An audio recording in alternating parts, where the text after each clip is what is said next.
My name's Adele Onyango, and welcome to another episode of Legally Clueless. No, seriously, I have no clue what I'm doing, but I'm pretty sure I'm not the only one. Hey you, welcome to this episode of Legally Clueless. Thank you so much for rocking with this family. This is what's coming up in this episode. So during that time, I was like, whoa, I would like to go, see a therapist. So I'm going in still with a clear goal of this is where work I've done so far. Let's continue. It's not fix me. In 2020, I went through a very stressful period that now worsened symptoms around, like the hypomanic symptoms, which is mostly, it's usually racing speeds, pressure, thoughts, and inability to sleep as frequently as I'd like. So I asked them, what is this medication for? Like, what have you seen? What are you seeing? So when you're saying you think it's bipolar, what have you seen? So what I did after I got the first prescription actually is I went into studying mode. That is Wairimu. In a bit, we're getting into part 2 of her story. But first and foremost, if you are a newbie here, welcome, welcome, welcome. Audio episodes like this go out every single Monday.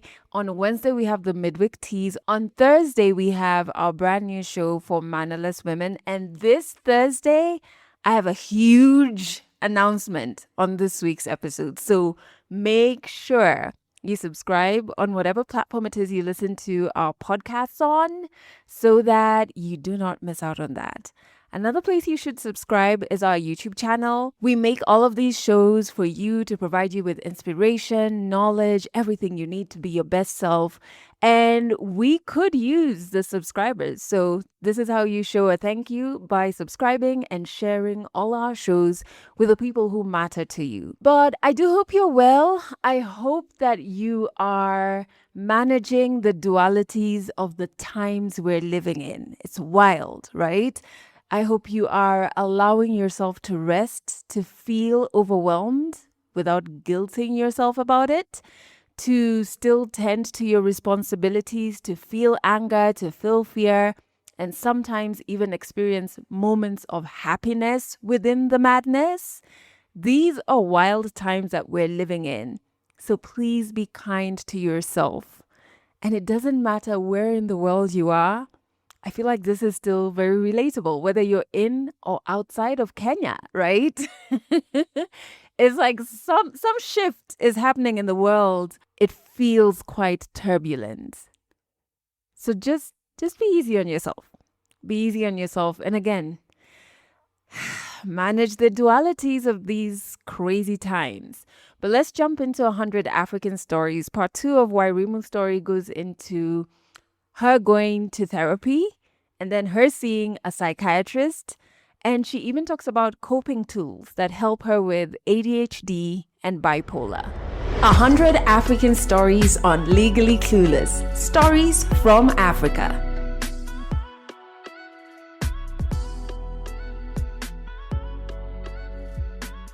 But during that period of my life as well, like maybe shortly before I even joined uni, because it was like a 6-month period, I decided when I finished high school, after going through all of that, I hadn't gotten my results yet, but I just felt now that this is out of the way, I want to help people through my writing, So I started a blog, I think November of 2014, literally right after I finished KCSE.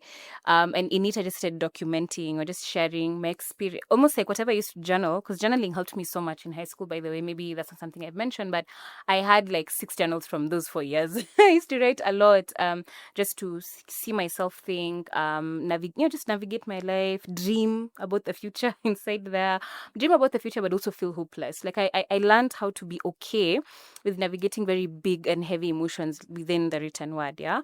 So now when I decided to blog, it was to almost give a voice, give language to other people, because I think some of these things are very hard, like going through these mood episodes and the heavy symptom. Like I regard suicide ideation as a symptom. To be honest, it can be very chronic for some people for years. There are lots of people who will manage suicide ideation for years, but they're walking amongst us and you will never know. You'll think they're here, they're 70, they mustn't be dealing with that anymore. They must have overcome it in their 20s, But yeah, there are lots of people who are still navigating this, and I know this because people have DM'd me about this, after I went online sharing my story. So I've always felt like the gift that I have is the written word, like being able to communicate. And so let me put down my words, let me display my suffering to a degree, maybe even risk my reputation, to be honest, so that you somewhere who may not even be able to like this post, because people, we know you've liked it. This is a very different type of content. This one you don't like in public. You may not even tell me, because you don't want me to know you're going through that. That's how much stigma we're dealing with. But let me do it so that you can have this conversation with yourself. And if this gives you a lifeline for an extra day, an extra week, like, let it do something until you figure out what it's like for you to accept this is happening and still have that dream life, or rather goals and mission, because for me, I think I'm alive today, not because I overcame depression and I don't ideate and now I can just focus on career. No, it was, we're going to have all of this and we're still going to go after that dream. They don't cancel out each other. This doesn't disqualify me from my dream and my vision. So I started writing that stuff. I promise it wasn't this polished as the way I'm communicating right now. That's 10 years ago. But that was the aim. So doing that led me into events, like live events. Because I think I joined Strathmore for ICDL, the computer courses that guys do after high school. Instead of going to IIT, I went to a university to do mine. I went to Strathmore and put on the formal wear. But in that time, I met a lot of cool people. I started going for events, like live events, and that scene became a really useful place to just be expressive. I started covering some of those live events on my blog, just because, not because I had a huge following and things like that. It was just out of interest. And in the process, I met somebody who was trying to build what I would say was a startup, like for networking young guys who are trying to build businesses, connecting them to more established guys. It was called Young Possible. And when I met that guy, started working together. I ended up doing marketing, and because of writing, I covered some of the events. Then I came up with an event, and he made me the marketing head, and we designed it, and I named it. I blogged about it, did promo for it. Like, it was such an exciting experience. This is 2 months after finishing high school, I think, 2 or 3 months. It was such a wonderful experience to exhibit put my mind towards something that I can build again, much like how in primary school, band days was really, I don't know what I'm doing, but I'm going to learn on the job. I'm going to push myself. So I did that quite consistently, maybe for like 2 months or so, because I think the event was like in May. That was 2015. But I crashed, yeah? And when I say I crashed, like, now my mood just tanked. Like, at the end, I don't even, because the word is not burnt out. Like, burnt out would be co-opting the experience that most people go through, but it was really dipping. If that's what I like to call it, like, it's kind of dipping. So at that point is when this thing again, that at that point, this is bipolar depression. And it's the way you can cycle through an episode and kind of crash, but I don't have that language at the time. But that's the kind of the time I realized, whoa, this was a lot. And it wasn't because of the work that I was doing. Now, I think that's a misconception that sometimes is an assumption that if you pursue a career or something ambitious and stuff, like, that's has to be a trigger, like, for episodes, so that maybe you should move away from that stuff. I think it's more about understanding your capacity. So maybe I could manage to do something like that at that point in time, in shorter bouts, maybe not as all in as I was. Now I can, but at that time maybe not. But it doesn't mean the goal you're going after is a distraction. But anyway, I did do that, and at the end I wasn't able to stay on. I started experiencing a lot of anxiety, because I was like, oh, why am I struggling the way I am? I'm judging myself now. Why am I where have I kind of experienced the low mood? Why have I shut down? I was really enjoying what I'm doing and all these things, and then you don't know how to explain to other people, so that also becomes a bit tough. And so I had to pause with them, but the event, I think, was successful. But when I was able to get back on my feet, I kept attending events. I helped friends put together the events, and at the time there's a band I really loved called The Band. I covered them so much and featured them. Yeah, I featured them on my blog, and in the end, they asked me to be their publicist, which was great. It was a dream come true, like, 1 year later. And I think that year was really an year of just believe in yourself and show up as opportunities present themselves. You watch things build, like, they'll be building blocks towards each other. And I remember, like, I've spent 3 years or so now in high school struggling to acquire, information or get syllabus, and there's a way it can dent your confidence, and you imagine, okay, am I capable of building anything? Like, am I as smart as I thought I was? Those are some of the things that I think you can go through when you're struggling with retaining information. And I imagine, if you're going through ADHD, maybe you don't know what's going on, like that could be something that triggers like low self-esteem, anxiety, and. But I think that period, that year, and school was suffering to a degree, by the way, but doing these activities around the band and events, I think it really showed me something around interest to a degree. Like right now, it's not rigid. I'm not in 844. So I do have a choice as to whether I will continue with that law degree I've taken, which I was struggling with. I didn't fail a class, but I wasn't enthusiastic. I was slowing down, and I could see maybe we'd end up going through the same trajectory of dropping with time. So I actually just requested once again, requested for a switch to a different program. So I moved to USIU to do journalism. But at the time that I was doing it, also, whatever I'd managed to do with Leban at the time, it became a bit hard to do that and then manage my mind because I dipped again at the beginning of that year. And so I just had to refocus on beginning again in a different program and now setting those foundations. Or at least that's what I thought maybe would be the best way to go after two crashes or two dips, so to speak. But I must say, a lesson that I've learned over the years about myself is, for the most part, I thrive very much when I'm doing multiple things. It really keeps my mind engaged. And thankfully, post 844, post high school, you have an opportunity to pick at least the number of things you can do, right? Like, a program may not be perfect and have all the things you're interested in, because even in that journalism program, some subjects were harder because it was just not interesting enough. It was just not interesting enough. But the writing and things like that substituted a level of like engagement that made me feel I can still get through this harder subject. Yeah. Yeah. Wow. Mm, Interesting. mm, But still, mm-hmm, you've named one condition. I mm-hmm, want to see mm, when we're naming this other condition, mm, ADHD. mm-hmm, And even after, even probably if you self-diagnose it as mm, one, mm, do you now seek for help later, or mm, do you look for community who are going through the same and get to know more about it? Or it's just something that is only you who thought, mm, and do you share with your parents? Do you still mm, have people mm. who are in your, you know? Describe, yeah, about that experience. So something that I think is maybe specific to me is the what is it called? I didn't find myself, because it's a good question. Like, even at that point, I had access to the internet. Maybe I could have looked like, I'm struggling. How can this help? I think this switch to this school was one of the best things that could have happened, because that's actually where I first started therapy. Yeah. Or I discovered it, anyways. That's when I discovered it.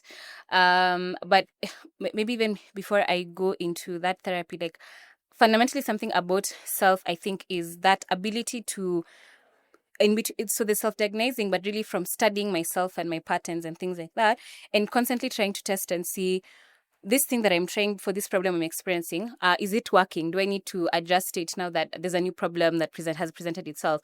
I think that's one of the most useful skills I was able to build up over time. Because even when I discovered therapy, I became very vocal about, I am trying to problem solve. Like, what's the plan? I approached it from a very like problem solving kind of thing, so I could get the most out of it. And I think that has been one of the things that have even helped me become very good at advocating for myself down the line with doctors and therapists and all that. We'll get into it. But moving to now this school, they had okay, it's not free, but it's free for students. You're paying your school fees, but it was free therapy.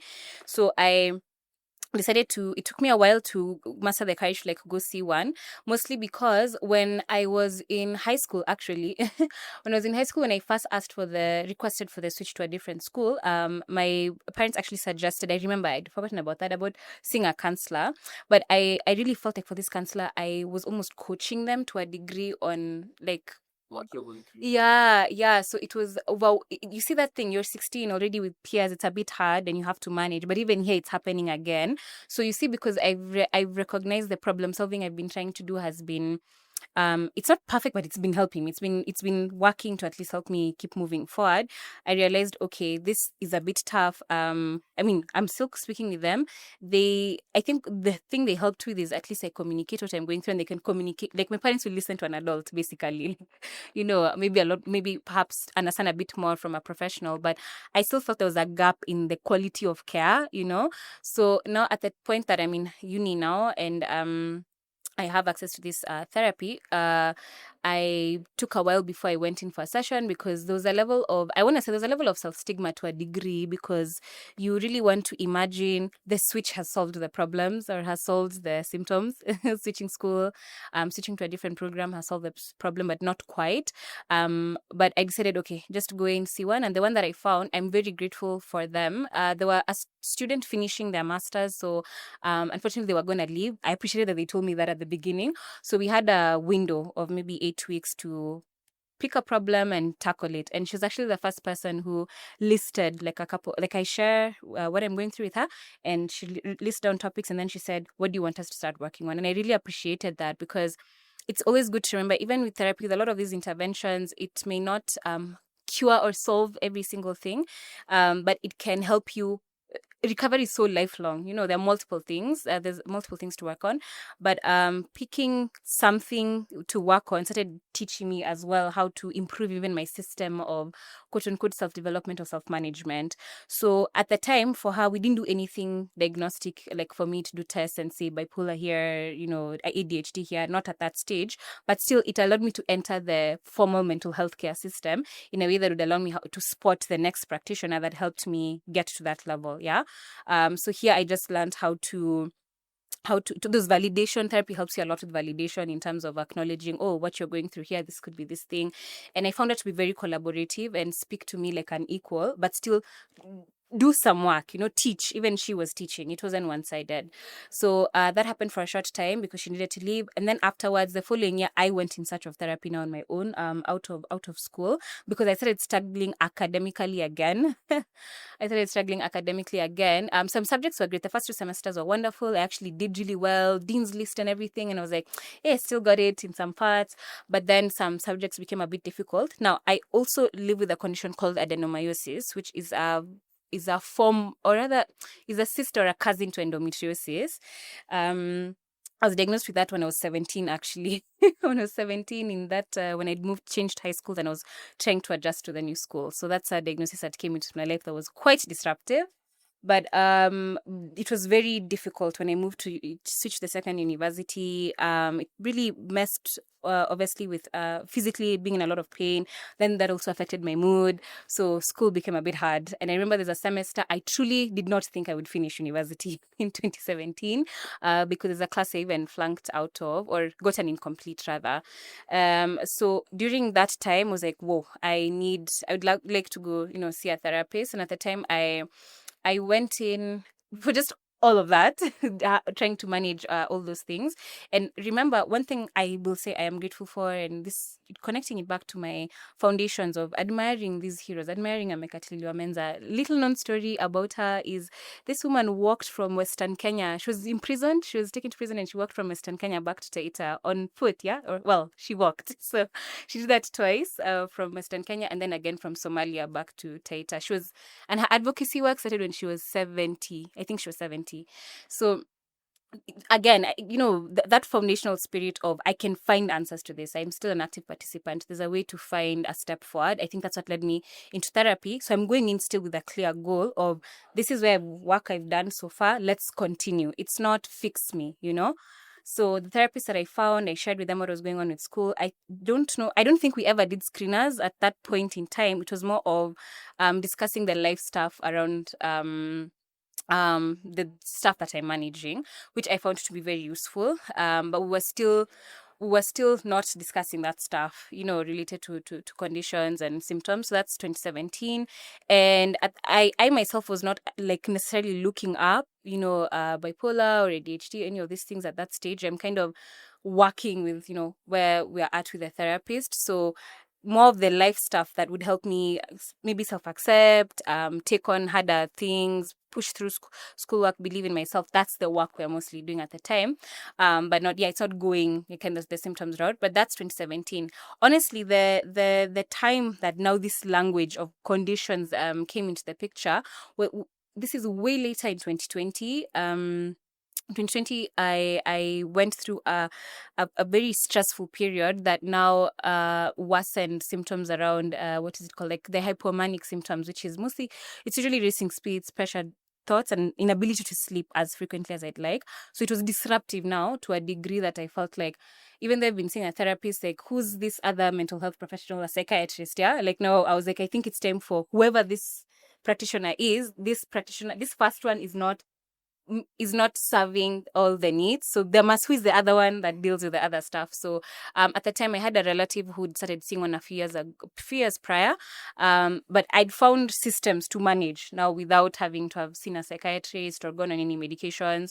So at this point, it was again, okay, it's time to maybe seek an intervention for this. So I did see a psychiatrist, and it was a very quick consultation, maybe too fast if you ask me, but I was given a prescription, and I now took this to my therapist and, asked some questions around that.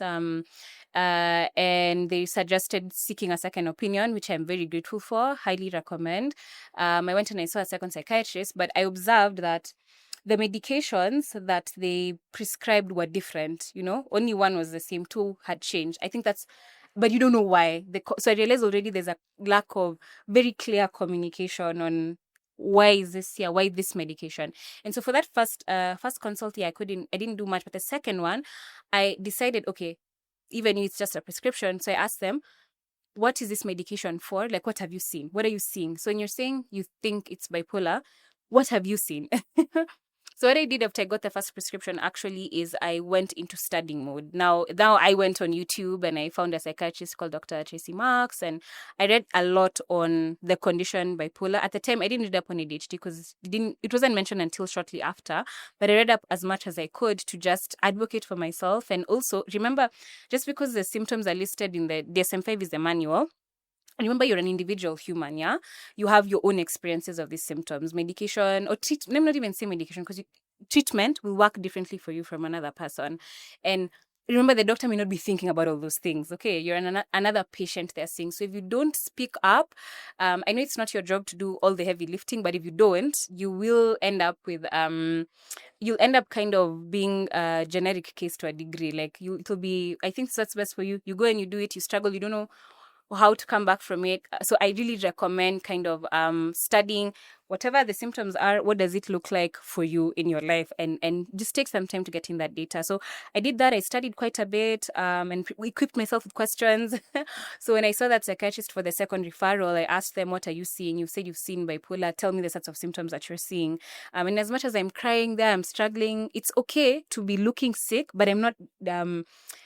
what is it called? I'm not, for lack of a better word, I'm not dumb or incapable. I think that's very important. But that also is startling to some practitioners at time, because again, misconception with mental illness is, they're still deemed a little bit incompetent. Like, that thing is still there. Even when you have all their credentials, maybe you have a successful career, it's very easy to be overlooked because, you have an illness, a mental illness, So don't be afraid of crying, and in mid-crying, ask, what's that medication for? What are the side effects? Tell me a site I can go read up on. So I asked her all these questions, and they said the rest your therapist will answer. So now I go see my therapist, and much as it is, grateful for the referral, something has happened, right? It's taken 4 years to get here, but I've been seeing them for that period, right? So already I start to see a disconnect between psychiatrist and therapist. Like, it's not the way doctors and nurses are have to understand human anatomy. Like, they have to, there's a disconnect between therapists and psychiatrists. Like, therapists are not all of them, even when they call themselves clinical psychologists, to a degree, I don't know how much they are spending time on neuroscience, understanding medications. I found myself doing a lot of that because I had to study all my medications. I studied classes of drugs, not even my individual the dawas I was given. I wanted to know which class of drug is this medication under, so that if one drug stops working, what's my alternative? What are reasons for it? Why has it stopped working? Why are we going high? Why are we going low? For every single drug, I wanted to understand those things because it had implications for side effects. Side effects could mean more money for managing those medications or just disruption to your life, because I was a provider for myself. I had to preparing to pay for my school fees, for the household, for things like that. So that pill that is the intervention could fundamentally change the patient's life, but it's very easy to do it because it's the only, usually it's kind of the only treatment you're offered for the most part by a psychiatrist. Yeah, because if it's not that, it's a therapist, and your therapist may not know the science, so then you're kind of in the middle, right?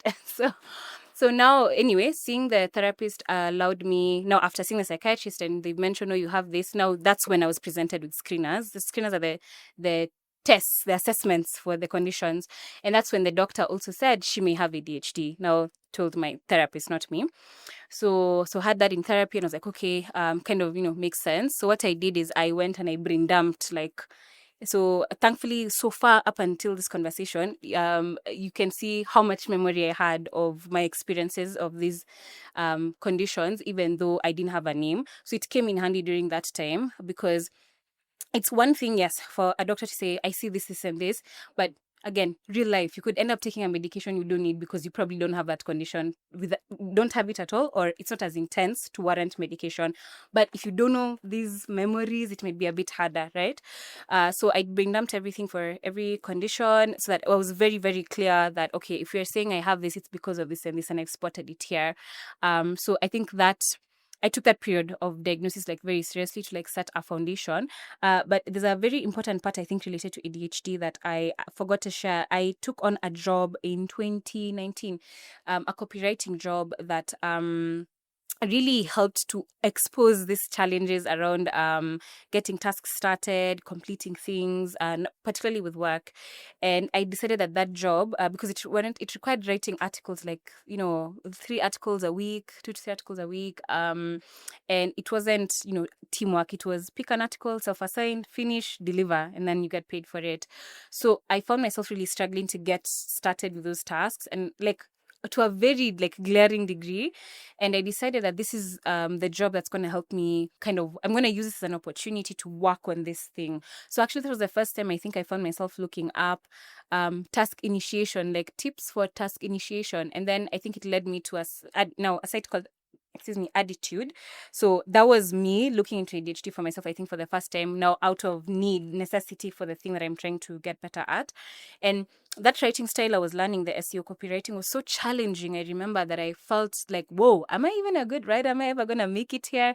And the truth is, at the time, I really needed the job because I was transitioning into a period where the person who was providing for my school fees wasn't able to anymore. So I really did need the job. It wasn't going to be a hobby kind of. If it doesn't work out, it's okay. I can get a job after uni. No, it really needed to work out. So I think that pressure I turned that into, power or motivation to be like, I'm going to understand this thing and I'm going to make this process even easier for other writers who come in after me. And so, yeah, in around 5, 6-ish months, I actually excelled so much that I went into management. I created a role for myself. I created a role for myself with a full cost load, yeah, because I was still in school. And I was still managing this adenomyosis I was telling you about. So I think that period also showed me as far as challenges with initiating tasks and completing things, I can do it. Yeah, like I can do my very best to. And this at that time, I don't have a diagnosis, formal one. I don't have medication, but I'm trying to build systems, build on what I've already been doing to try and increase my capacity. So that period really helped me by force, because of the nature of the work.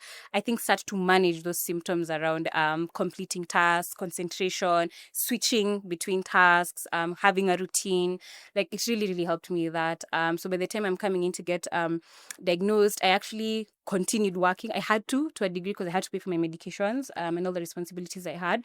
But now, because of building that system, I was able to navigate the adjustment with medication, side effects, just setting up my life to continue. So yeah, that's the time now I entered like the formal mental health care system. Yeah. Wow. Mm. Right now, Mhm. like now, past campus and everything, you're into you right now building your career, still doing work right now, you're doing work. Mm. How are you able to balance in between Mm. when probably the times that symptoms you get, Mm-hmm. the conditions just Yeah, flare up. Yeah. yeah. How are you able to balance between that? Mm-hmm. Mm-hmm. Wow. That's a very good question. So my approach to balancing work and symptoms or my health and flare ups, I am very grateful for exercise. I would say that. Like I attribute um a lot of, at least now where I'm at and how I'm able to do as many things to exercising as one of many tools. But when I was diagnosed, I came across a neuroscientist called Dr. Wendy Suzuki, and I was really researching everything I could on how to enhance my brain to just help me along. What are proactive things I can do on top of trying to keep a routine and all that stuff? And I learned about, the brain changing benefits of exercise. So I while I was embarking on the journey of taking medication, I wanted to embed an extra, okay, I already worked those routine, but I wanted to embed an extra thing in my life that's extremely proactive around my health, that will help make things hopefully easier down the line, even if putting that habit in place is hard at the beginning. Because, even starting to exercise while you're depressed, it's not easy, but still that mindset that I have where let me do it even if it's not, I'm going to do the thing and then I'll make it real for myself. So like when I studied her work and I learned that exercising essentially triggers a process called neurogenesis, which is essentially building new cells, brain cells. They're called neurons, yeah. And medications ideally are supposed to be repairing your neurons, right? So it's like, imagine build new ones as this other one repairs. You can really set yourself up ahead. You can have a thing that's working for you and helping in other areas. So that was one way to like do a lifestyle thing that's helping manage symptoms. But I also learned there are other benefits like strengthening your prefrontal cortex, which helps with focus and things like that, and even energy levels. So like I think I decided to just embark on training during that period because I knew side effects would be tough for medication. And so I think I went from 0 days of working out to 6 days a week. Yeah. And I just made it has to be this way for the first couple of months, not even weeks. And I recorded my symptoms every single day for 5 months. During that time, because the more data I had on myself and whatever these medications are doing, I know whether they're actually helping and in what areas, So I created like a new set of data with the meds. Like I knew it was, I call it using medication to make it to create your miracle. That's what I call it. So all this information allowed me to like really set up a routine that was sustainable for myself and learn how to understand, okay, it's not even about, we have to exercise or we have to wake up at this time or do this. This is treatment. Like if you look at it as treatment, then it won't feel like removed or overwhelming. So I think this was even COVID period. Remember my job by the way was a remote job, so I had control over my hours in a huge way. It allowed me to set that foundation. So this is 4 years ago. So I think having doing certain things at least frequently. So if it's training, sleeping at a certain time, studying, I also made time to like study a little bit about my health. I think those things allowed me to stay so in control and so aware of things that are changing. So even if a flare up is coming, I'm usually aware that it could be on the way. Yeah. And something in particular I try to do when it comes to managing, so there's, bipolar, ADHD, is seeing what triggers what. That's something that I found myself doing, so that if I'm slacking on, struggling with work, that starts to make me feel a bit anxious. And if it stays on very long, I'll start to feel a low mood coming on. So then instead of having to feel like, okay, okay, tips for this one condition and then this other one and then this other one, just zoom out what's triggering what. And then, so if it's an issue with getting stuff done, I need to come and check what's going on with my routine, or why have I lost interest in doing this thing? What do I need to adjust? So I think setting things up that way, or finding something like exercise now, is something that works on all of them. It works on everything. Even adenomyosis, the condition that I battle, training more often has actually reduced like my pain, for instance. So I think that's been a cornerstone habit that has really, really helped me, navigate that in huge part. I'm also fortunate that at some point, there's a job I had where I had, I met a supportive colleague who's now also my friend, and we're able to kind of teach them your system, and then they help you when they notice that you're struggling. So I think those two things have been very useful. Wow. Now, even as now, Mm. and Mm-hmm. like that's probably person listening to it, they're going through mental illness and they don't know how to address it. They're in a cocoon because they feel like if I speak up, someone's going to judge me, the stigma that I'm going to face, and they don't know how to address this. How would you advise them? Wow. So when it comes to just how to speak up, navigate stigma, I'll say start with yourself. I would say just begin. It starts with you. And when it comes to stigma, I really like talking about there's self stigma and there's the out like from external stigma, but especially the self stigma bit. A lot of that comes from maybe absorbing messages around what this condition should look like or what it means for your future and things like that. So don't necessarily feel pressure to if you don't that's for somebody who feels like maybe if I speak it'll be easier, because I know there's a way you can tell people you're going through this thing and it creates even more misunderstanding, which makes you move even further into your shell and feel like there'll never be anyone who understands you. But I would encourage anyone listening because just you understanding your symptoms, how they show up for you, how they're affecting your life is one of the biggest things that can help you start to have a like quote unquote like a science-based approach for yourself, and that will give you confidence that first of all, like, you're not imagining the symptom, you're not pretending, things like that. And then now when speaking to other people, it becomes you're speaking as a matter of fact. It's not inviting them to suggest maybe you're wrong here or there. Okay, I mean, people can suggest stuff, but my point is, like, having so much information on yourself and how you perceive it gives you a level of confidence that when you enter into a conversation with somebody and they say something that feels like okay, doesn't sit well with you, you can respectfully decline, even in your mind, in terms of absorbing it. It will make you better and better at filtering how much you take in from other people and their opinions. Also, something that I have learned, through experience is before I even got into listening to a doctor and getting or using the scientific information to help me support my own lived experience, building confidence in my lived experience has really allowed me to especially advocate for myself with practitioners, so that yes, they may have their years of experience, but when I test something out, like now I tested out the exercise thing for myself and I realized, okay, I think I have a shot at reducing the time I'll spend on my antidepressant now the time I was diagnosed. Typically they give you for 6 months. I was like, I think we can get off of it sooner if I substitute with exercise, and it happened after 4 months. So you see, because I've tested the thing out, I've documented it. When I'm having a conversation with my doctor, it's really, yes, it's a professional opinion, but it's also my lived experience opinion. It's making it collaborative. That's in one setting. But you see, even when this happens with family and maybe friends, you are so confident in the systems you are putting in place to manage your life that if they are on board and they're supportive, that's great. If they're not, you can continue. I think I've found that to be extremely useful. And I particularly want to maybe spotlight there are people who are listening to this and they're not young, they're probably older. They have gone for years without a diagnosis. They're in their 40s, in their 50s, right? I think those are heroes, heroes that need to be studied. I think something we forget is that imagine you've spent all this time you're such a hero in that you have managed symptoms all this time without any intervention. Like, kudos to you. In fact, we should be learning from you. What are you doing? How are you still alive and here with us today? I think there's a tendency to discover, oh, there's this condition I'm living with, and then the model is forget everything you think you've been doing. Now you're starting from scratch. Now that you've gotten the diagnosis, what you've been doing maybe hasn't been working. Medications and therapy are the only way. I think let's look at yourself and people living with these conditions as people to be studied and marvel at, and how did you get yourself here, and how can I collaborate with you on building on those methods that you have used to get yourself here.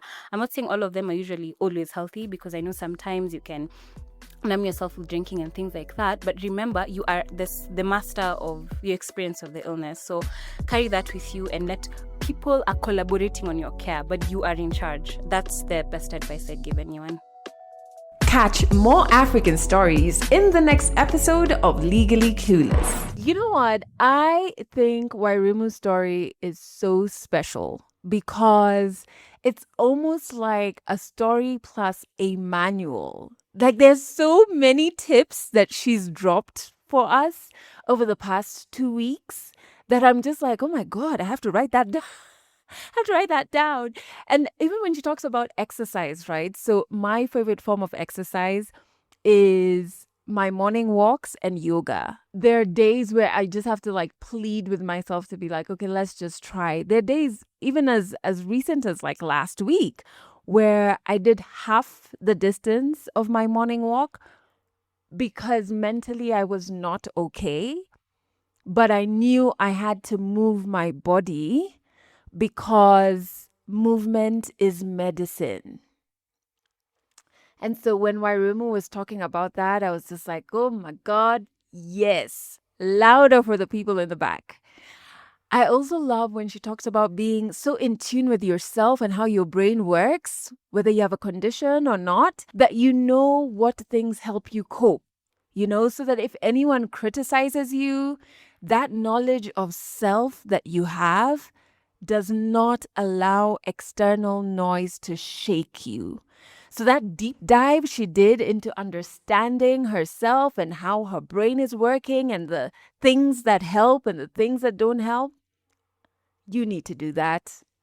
You need to put that on your to-do list.